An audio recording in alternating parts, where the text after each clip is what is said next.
যারা কোনো দিন ডিম খান না তারাও কিন্তু এই ডিমটি খেতে পারবেন। আজকের রেসিপি নিরামিষ ডিম। হ্যাঁ, ডিম আবার নিরামিষ হয় নাকি? হ্যাঁ, আজকে আমি এই রেসিপিতে ডিম কিভাবে নিরামিষ হয় সেটাই তৈরি করে দেখাবো। জাস্ট ফানি একটা আর কি। তৈরি করা খুবই সহজ, আপনারা খুব সহজেই তৈরি করে নিতে পারবেন এবং খেতে তো দুর্দান্ত হয়। এতটা ডিমগুলো সফট হয় যে মুখে দিলেই মিলিয়ে যাবে। যে কোনো নিরামিষ দিনেই কিন্তু আপনারা এটি তৈরি করে নিতে পারবেন। তো চলুন দেখা যাক কীভাবে নিরামিষ ডিম তৈরি করি। প্রথমে এখানে হাফ লিটার দুধ নিয়েছি। এবার দুধ থেকে ছানা কেটে নেব। দুধ উতলে ওঠার পর তার মধ্যে ছানার জল, ভিনেগার, লেবুর রস যা থাকে তা দিয়েই আপনারা ছানাটাকে কেটে নিতে পারেন। দুধ উতলে উঠেছে, এবার ছানাটাকে কেটে নেব। দেখুন ছানা কাটা হয়ে গেছে।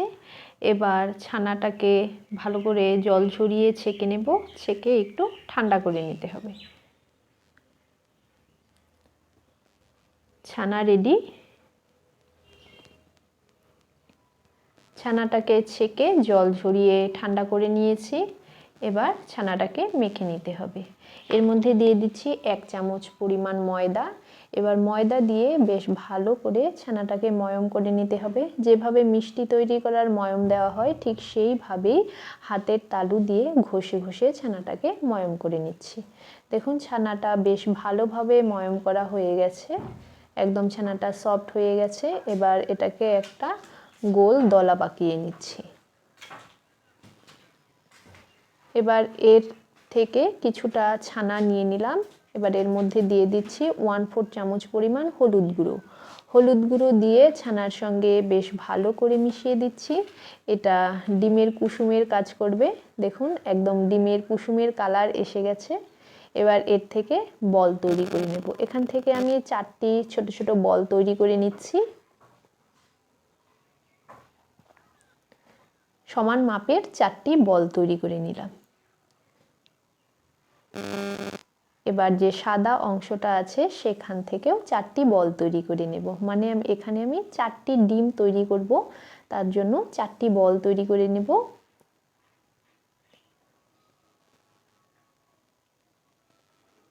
এবার এখান থেকে একটি বল নিয়ে নিলাম। এটাকে একটু এভাবে গোল করে মেলে দিচ্ছি। বুড়ো আঙুলের সঙ্গে সাহায্যে চেপে চেপে একটু এমন গোল তৈরি করে নিলাম। তারপর যে হলুদ ছানার বলটি রয়েছে সেটা এর মাঝখানে দিয়ে দেব। মাঝখানে দিয়ে এটাকে মুড়িয়ে নিতে হবে। একটু ভালো করে এভাবে মুড়িয়ে নিলাম। তারপর এটাকে গোল করে নেব। দেখুন হাতের সাহায্যে গোল করে নিলাম। এবার লম্বাটের আকৃতির এমন লম্বাটে তৈরি করে ডিমের যেমন শেপ হয় ঠিক সেভাবেই ডিম্বাকৃতির তৈরি করে নিতে হবে। আমি ঠিক দেখুন এমনভাবেই তৈরি করে নিচ্ছি। আরেকটিকেও তৈরি করে নেব। একটা তৈরি হয়ে গেল, এবার আরেকটাও তৈরি করে নিচ্ছি।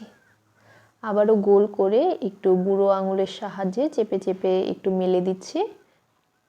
তারপর হলুদ বল দিয়ে দেব ভেতরে।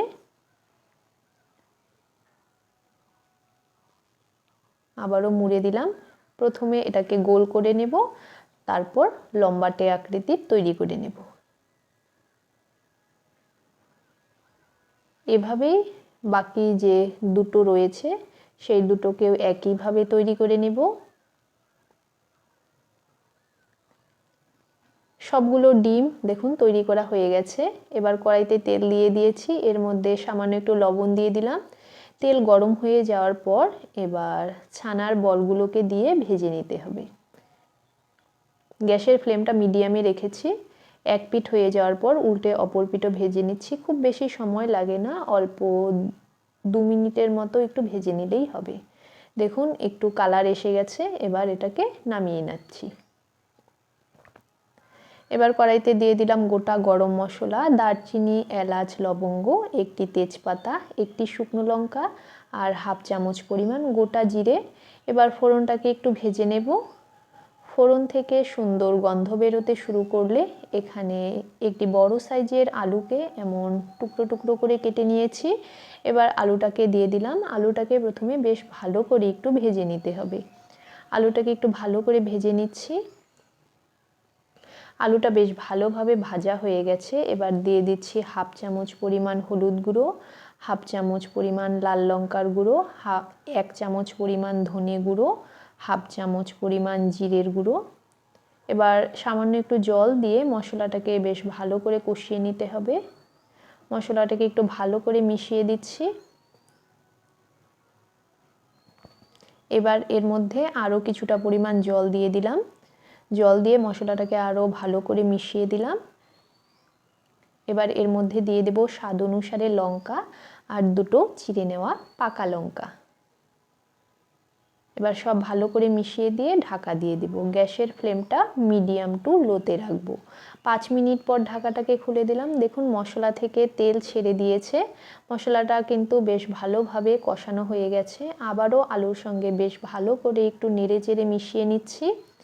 এবার এর মধ্যে দিয়ে দেব ঝোল। জল দিয়ে দিলাম। জল দিয়ে আবারও বেশ ভালো করে একটু মিশিয়ে দিলাম। এবার ঝোলটাকে প্রথমে ফুটিয়ে নিতে হবে। গ্যাসের ফ্লেমটা এখন হাইতে করে দেব। দেখুন ঝোলটা ফুটে উঠেছে। এবার ভেজে রাখা ছানার বলগুলোকে ঝোলের মধ্যে দিয়ে দিচ্ছি। আবারও বেশ ভালো করে মিশিয়ে দিয়ে এটাকে ঢাকা দিয়ে দেব। এখন আবারও গ্যাসের ফ্লেমটাকে মিডিয়াম করে দেব। মিডিয়াম ফ্লেমে এটাকে 10 মিনিট ফুটিয়ে নিয়েছি। দেখুন ছানার বলগুলো কিন্তু বড় হয়ে গেছে ফুলে, একদম দেখুন ডিমের মতোই কিন্তু দেখাচ্ছে। এটা রেডি হয়ে গেছে। আলুটাও কিন্তু বেশ ভালোভাবে সেদ্ধ হয়ে গেছে। এবার ধনেপাতা কুচি ছড়িয়ে দিয়ে মিশিয়ে নামিয়ে নেব। গরম গরম ভাতের সঙ্গে সার্ভ করে দেখবেন, খুবই ভালো লাগবে। আর দেখতে কিন্তু একদম ডিমের মতোই হয়েছে দেখুন। তো একবার তৈরি করে এভাবে খেয়ে দেখবেন, খুবই নরম হয়। আর যদি ভালো লেগে থাকে তবে একটি লাইক করে দেবেন। এভাবে কিন্তু নিরামিষ ডিম তৈরি করে লোক ঠকানো যাবে। মানে এটা একটা লোক ঠকানো রেসিপি হলো আর কি।